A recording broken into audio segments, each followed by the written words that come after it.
नमस्कार। शोम रतूड़ी एनालिसिस में आपका स्वागत है। आज मेरी चर्चा का जो विषय है वो जो आजकल देश में जो हॉट टॉपिक बना हुआ है यानी इलेक्टोरल बॉन्ड, उस पर मैं चर्चा करूंगा। उसकी पृष्ठभूमि पर चर्चा करूंगा, उसके आगे जो है क्या परिणाम होने उसमें चर्चा करूंगा और वस्तुस्थिति क्या है उस पर चर्चा करूंगा। यानी इस बारे में सिर्फ इलेक्टोरल बॉन्ड नहीं बल्कि चंदे के बारे में भी कि पॉलिटिकल पार्टीज को कैसे चंदा मिलता था और कैसे मिला और कैसे मिल रहा है। इससे पहले मैं आपसे सबसे रिक्वेस्ट करूंगा कि आप मेरे इस चैनल को सब्सक्राइब करिएगा, वीडियो लाइक करें और कमेंट करेगा। सब्सक्राइब मैं इसलिए कह रहा हूं कि इस समय जो है ये बड़ा ही महत्वपूर्ण चुनाव है और देश और विदेश में बहुत सी शक्तियां मोदी जी को हटाने पर लगी हैं, इस सरकार को हटाने पर लगी है। देश का तो मालूम है कि क्यों होगा, लेकिन विदेश का भी आपको जानना चाहिए कि क्यों होगा, क्यों विदेशी शक्तियां इस पर लगी है। क्योंकि वो नहीं चाहते हैं कि भारत जो जिस स्थिति में आज है, जितनी मजबूती में आज है, केवल आंतरिक नहीं बल्कि बाह्य स्थितियों में भी, अंतर्राष्ट्रीय फोरम में, अंतर्राष्ट्रीय प्रतिष्ठा में जिस स्थिति पर भारत है वो जो है बहुत से लोगों को नहीं पच रहा, बहुत से राष्ट्रों को नहीं पच रहा। जैसे आपने देखा होगा बीच में कनाडा के साथ भी डिस्प्यूट हुआ था निज्जर को लेकर के, या ऐसे कई घटनाएं हैं, तो उनको देख करके तो वो सारी शक्तियां इस सरकार को हटाने पर लगी हैं। तो जो चाहते हैं ये देश का भला हो, हमारा देश आगे जाए, भविष्य में एक बड़े उसके रूप में उभरे, शक्तिशाली देश के रूप में उभरे, जिस रास्ते पर चल रहा है, जो तीसरी अर्थव्यवस्था की बात हो रही, सबसे बड़ी अर्थव्यवस्था, और 2047 में विकसित राष्ट्र में, तो इस सब के लिए जो है बहुत जरूरी है कि मोदी जी दोबारा जो है फिर सरकार में आए और ये परंपरा आगे चलती रहे। तो मेरा आपसे पुनः निवेदन है कि आप मेरे इस चैनल को सब्सक्राइब करें। धन्यवाद। अब पृष्ठभूमि तो आपको पता ही है कि एक कानून बना था पॉलिटिकल पार्टीज को चंदा देने के लिए। उसके अंदर बड़ी ट्रांसपेरेंसी थी कि कोई भी कॉरपोरेट या कोई अन्य जो है इलेक्टोरल बॉन्ड खरीदे और उसको अपनी मर्जी की अपनी पसंद के दल को दे दे, चंदा के रूप में दे दे, और 15 दिन के अंदर वो पॉलिटिकल पार्टी उस चंदे को भुना लेके अपने अकाउंट में डाल दे। तो जो भी है अकाउंटिंग सिस्टम में है, जो कुछ है पेपर्स में है। और क्योंकि मैं पृष्ठभूमि पर आता हूं, क्योंकि विपक्ष लगातार इस बात पे लगा हुआ था कि मोदी जी जो है अंबानी और अडानी के एजेंट्स हैं और उनसे पैसा लेकर के उनको अनावश्यक रूप से फायदा देते हैं।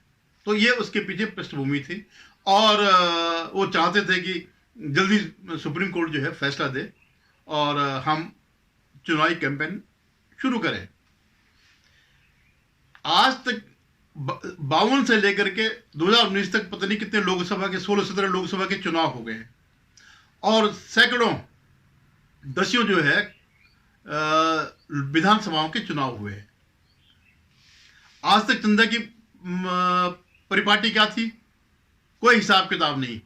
आपने दे दिया, पॉलिटिकल पार्टी को दे दिया, उसने कैसे खर्च किया, क्या खर्च किया, वो उसका कोई हिसाब किताब नहीं। किस पार्टी ने दिया, किसने कितना पैसा दिया, वो ठीक है, वो डिक्लेयर कर दे कि हमारे पास इतना चंदा है।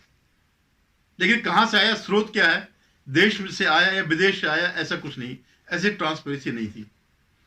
तो जब इन्होंने क्योंकि स्वाभाविक रूप से बीजेपी सबसे बड़ी पार्टी है, उसका लगातार 10 साल से जो है शासन चल रहा है, कई राज्यों में उसकी राज्य सरकारें हैं, तो स्वाभाविक रूप से सबसे ज्यादा चंदा मिलना ही था।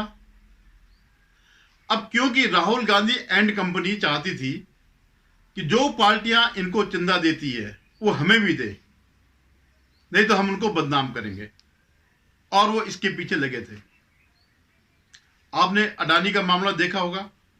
अडानी के इश्यू को लेकर के इन्होंने कितना बवंडर मचाया, विदेशों से जो है षड्यंत्र किए, वो जो हिंडनबर्ग की रिपोर्ट छपवाई और कह दिया कि साहब जो है अडानी ने ये किया वो किया, और बीच में अर्थव्यवस्था, अडानी के शेयर भी गिर गए थे, भारत की अर्थव्यवस्था भी कमजोर हो गई थी, और इन्वेस्टर्स का तो बहुत ही नुकसान हुआ सिर्फ इन फर्जी लोगों की वजह से। बाद में सुप्रीम कोर्ट तक मामला गया, सुप्रीम कोर्ट ने उस कमेटी बनाई, जांच में कुछ नहीं मिला, कोई गलत नहीं मिला, फिर आज अडानी तो अपनी पोजीशन में पहुंच गए। लेकिन जिन इन्वेस्टर्स का लाखों का नुकसान हो गया वो तो मारे गए। तो ये जो राहुल गांधी एंड कंपनी और उसके जो सलाहकार हैं, उसके बताते हैं कि उसके ज्यादातर सलाहकार कौन है? वामपंथी है, और वामपंथी वो प्रजाति है जो देश का भला नहीं चाहती है। ये जो उसका आजकल वो बना हुआ क्या, ये कन्हैया लाल बना हुआ, उसका जो है कन्हैया कुमार जो है वो बना हुआ है सलाहकार बना, तो उसके पीछे डिस्ट्रक्टिव टीम ही होगी। कोई मुझे एक कम्युनिस्ट शासन वाला राज्य बता दीजिए जो फला फूला हो। उनकी नीति सिर्फ ब्लैकमेलिंग करने तक की है। इन्होंने बंगाल बर्बाद किया, केरल बर्बाद किया। एक कोई बता दीजिए केरल में कोई इंडस्ट्री चल रही हो, वेस्ट बंगाल में कोई इंडस्ट्री चल रही हो, जहां जहां इनके पांव पड़े। तो इनका पहला टारगेट क्या है कि इसको कुछ उद्योगपतियों के खिलाफ बोलो और उनसे चंदा ले लो, ये इनका वो था। तो मेरा कहने का ये था कि जब आज तक इतने सालों तक 52 से लेकर आज तक इस कानून के आने से पहले जब ट्रांसपेरेंसी नहीं थी, तो सुप्रीम कोर्ट का उद्देश्य क्या था? क्या इसे ट्रांसपेरेंसी नहीं है इसमें कि किस पार्टी ने दिया, ये किस कॉर्पोरेट ने दिया, ये रिकॉर्ड में है, किस पार्टी को मिला, ये रिकॉर्ड में है। जो भी है देश के अंदर है, देश के लोगों ने दिया। और स्वाभाविक रूप से जैसे आज अर्थव्यवस्था चल रही है, तो आज उद्योगपतियों को जो है काम करने का मौका मिल रहा है, अंतर्राष्ट्रीय स्तर पर जो टक्कर दे रहे हो। अडानी जो है कई मामलों में चीनी कंपनियों को जो है टक्कर दे रहे हैं, इंफ्रास्ट्रक्चर के मामले में, पोर्ट के मामले में वो उनको जो है पीछे कर रहा है, कई जगह उनके हथियार रहा है। क्योंकि यहां पर जिनपिंग के बहुत एजेंट हैं, तो उनसे ये पच नहीं रहा था। स्वाभाविक रूप से जिनपिंग से पैसे मिले ही होंगे। अब जब रिजल्ट आया इसका, तो पता नहीं चला कि भाई, ये तो पहले पता लग गया था क्योंकि इलेक्शन कमीशन ने बता ही दिया था कि किस किस पार्टी का कितना पैसा है। लेकिन इनका ये था कि हम टारगेट करेंगे मोदी को और उसको, अडानी को और अंबानी को। लेकिन जब लिस्ट निकली तो इनका सारे वो फेल हो गए। आप ताजुब करेंगे, जो इनके कुछ यूट्यूबर्स हैं, जैसे ये पुण्य पुरुषों वाजपेयी हो गया, दीपक शर्मा हो गया, अजीत अंजुम हो गया, वो जो क्या नाम है, आशुतोष हो गया, ये सारे साल भर से यही फैला रहे थे कि साहब इन्होंने चंदा लिया अडानी से और इसलिए अडानी को फायदा दे रहे हैं। आज उनका मुंह बिल्कुल यूं हो गया, उनकी समझ में नहीं आ रहा है कि ये क्या हो गया। वो तो माने बैठे थे कि अब हम मुद्दा उठाएंगे। और मैंने कई इनके यूट्यूब देखे वाजपेयी के कि बस अब सुप्रीम कोर्ट जो है ये करेगा वो करेगा और जवाब दे देगा, और बल्कि बीच में नाराज भी हो रहे थे कि क्यों नहीं सुप्रीम कोर्ट जो है इसका वो कर रहा है, फैसला क्यों नहीं दे रहा है। तो जब कुछ नहीं निकला, पूरा पहाड़ खोदा, चूहिया निकली, तो ये जितने भी गिद्ध की तरह बैठे थे, ये तो मांस के लिए बैठे थे। बाद में पता चला कि वो जो मांस नहीं, रबड़ का गुड्डा है, उसको नोच ही नहीं सकते, खा ही नहीं सकते। तो इनकी ये स्थिति हो गई। अब मैं आपको बताऊं पहले क्या था। सत्ता में ज्यादातर कांग्रेस ही रही, तो वो जो पैसा लेते उसके एवज में क्या देते थे? कोटा परमिट राज जो है यही था। आपने देखा होगा, आपने नहीं देखा, अगर जब यंग लोग हैं उनको नहीं पता होगा, पहले टू व्हीलर का केवल बजाज का ही इसमें होता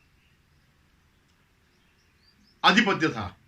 बजाज के ही टू व्हीलर स्कूटर जो है बिका करते थे। क्यों? क्योंकि लाइसेंस ही केवल बजाज को मिला हुआ था, तो बजाज ही उनको फाइनेंस करता था। या हिंदुस्तान लीवर, या ये हिंदुस्तान जो उसका है एम्बेसडर बनाता था। सारी दुनिया कहीं गई, लेकिन यहां वर्षों तक एम्बेसडर का ही राज रहा। या एक फिएट थी मुंबई में, काली पीली टैक्सी जो है फिएट की हुआ करती, अब सब निकल गई मार्केट से। क्यों? क्योंकि इन्होंने परमिट ही उनको दिया था और उनसे पैसे लिया था। या ये जो होते हैं ना पेट्रोल पंप के लाइसेंस, ये भी पैसों पे ही बिकते थे। मतलब आपको इन्होंने बिल्कुल स्पष्ट कर रखा था कि आपको जो है काम करना है तो हमें आप पैसे दीजिए, तब जाकर के हम करेंगे। और इसीलिए भारत की अर्थव्यवस्था पिछड़ दी गई। जहां चीन जो है मैन्युफैक्चरिंग है उसमें इतना आगे बढ़ गया, वहां भारत जो है 92 तक, मतलब जब ये हम लिबरलाइजेशन में गए, WTO को ज्वाइन किया, जब हमने अपने ओपननेस दिखाई, तब जाकर के खुला थोड़ा थोड़ा करके। लेकिन जब मोदी जी आए तो उन्होंने इसका विस्तार दिया और आज भारत जो है मैन्युफैक्चरिंग हब बन रहा है, इंफ्रास्ट्रक्चर बन रहे हैं। ऐसे ही वो एक उसमें कहते साहब सर, जिससे इस उसमें चंदे में जो है एक सबसे बड़ी कंपनी, सबसे ज्यादा जिसने दिया 1000 करोड़ करीबन, वो एक शराब की वो है, नहीं वो लॉटरी वालों की। कोई म्यांमार से आया था यहाँ तमिलनाडु में, उसका वो है, उसने सबको दिए। अब बताइए इसमें कहाँ CBI या वो ED और ये सब चीजें हैं? भाई जिनको उसने दिया है अदर देन BJP, तो उनको क्यों दिया है? या कोई भी पार्टी ममता बनर्जी को क्यों देती है? कलकत्ता में तो कोई विकास नहीं हो रहा, वहां तो कोई लाभ नहीं मिल रहा, वहां उद्योगपति घुस नहीं सकता है, जितने उद्योग थे सब खत्म हो गए, तो किस बात का मिल रहा है? तो असली वो जो है लठैती यहां होती है। या कांग्रेस में क्या होता है? कांग्रेस जहां कांग्रेस के राज्य हैं, 2-4 राज्य ही हैं, वहां भी क्या होता है? यही होता है। तो कहने का मेरा मतलब यह है कि सुप्रीम कोर्ट ने जिस ट्रांसपेरेंसी की बात करी, उसमें कहीं पर भी जो है कोई रास्ता नहीं दिखाया कि इसमें ट्रांसपेरेंसी होनी चाहिए। उल्टे इसके उलट जो है सुप्रीम कोर्ट के इस फैसले ने उद्योगपतियों को भूखे भेड़ियों के सामने परोस दिया। अब फिर जो है दौर आएगा काले धन का। अब कोई उद्योगपति ट्रांसपेरेंसी से पैसा नहीं देगा, इलेक्टोरल बॉन्ड से पैसा नहीं देगा, फिर क्या होगा? काला धन। चल ठीक है भाई, काला धन ले ले, हम कहीं वो नहीं देंगे, ये चंदा तुम्हारे नाम पर है, जैसा कि इससे पहले जो व्यवस्था थी। तो सुप्रीम कोर्ट को भी ये सोचना चाहिए था कि हम इसको खत्म करें, लेकिन हमने वैकल्पिक क्या दिया? और अगर सरकार वैकल्पिक दे दी है तो क्या इस बात का क्या भरोसा है, क्या गारंटी है कि उस कानून को भी पलट न दें, और भी चुनाव के टाइम पे, ताकि जो है मोदी जी के खिलाफ या बीजेपी के खिलाफ एक जो है माहौल बनाया जाए। इतना तो उनको भी पता होगा कि इस ढंग का फैसला जो है क्या, इसके क्या परिणाम होंगे। तो ये स्थिति जो है, तो अब आप ये देखिए, ये बड़े खिंचाए हुए हैं, इनकी समझ में नहीं आ रहा कि हम क्या करें। कहीं से अडानी अंबानी का नाम नहीं आ रहा है, कहीं कोई जो जिसने दिया वो कॉमन दिया, उसके पीछे हम ED CBI का कहीं वो नहीं है। तो मुख्य मुद्दा जो अडानी और अंबानी का था वो इनका फेल हो गया। अब उनके पास कोई मुख्य मुद्दा रहा ही नहीं गया, कोई मुद्दा ही नहीं रह गया। अब तक वो आपने देखा होगा कि जहां बीजेपी अपनी लिस्ट तैयार करे, अपने NDA के साथियों, अपने NDA में जो और साथियों को जोड़ रही है, पूरी तैयारी के साथ 400 की टारगेट रखा हुआ है, वहां इनका कुछ नहीं चल रहा है। एक दूसरे के खिलाफ जुदम बाजार चल रही है। ममता अलग हो गई, नीतीश अलग हो गए, अखिलेश ने भी रुला करके दिया, ऐसे ही जो है इस ढंग से चल रहा है। तो आप देखते रहिएगा। अभी मैं एक और देख रहा था, देखिए षड्यंत्र कैसे होते हैं। अभी एक न्यूज छपी कि अमेरिका जो है कोई वो कर रहा है, अडानी के मुद्दे को लेकर के जांच कर रहा है, कोई अमेरिका की एजेंसी कर रही है। भाई तुम्हें क्या लेना देना? तुम अपना देश देखो, क्या तुम्हारे यहां कम है? दूसरे देश के उसमें हस्तक्षेप करने का क्या है? और मैं 100% श्योर हूं, आप लिख के ले लीजिएगा, वो रिपोर्ट कैसे बनाएंगे। यहां से या तो राणा अयूब, अरफा खानम शेरवानी, या वो क्या है द वायर का S वरदराजन, ये लोग अपने आप एक रिपोर्ट बनाएंगे, अपने आप कुछ भी लिख ला करके उसको वहां सौंप देंगे, वहां किसी अखबार में छपवा देंगे, और फिर हल्ला मच जाएगा कि साहब ऐसा हुआ। आप नोट कर लीजिएगा, ये मैं 100% कह रहा हूं कि ये होगा। तो धन्यवाद। अभी आप देखिए कुछ ही डिक्लेयर तो हो गए हैं, 7 उसमें चरणों में चुनाव होंगे, 4 जून को रिजल्ट आएंगे, और 100% उम्मीद यही है कि मोदी जी तीसरी बार शपथ लेंगे और ये देश जो है आगे बढ़ेगा।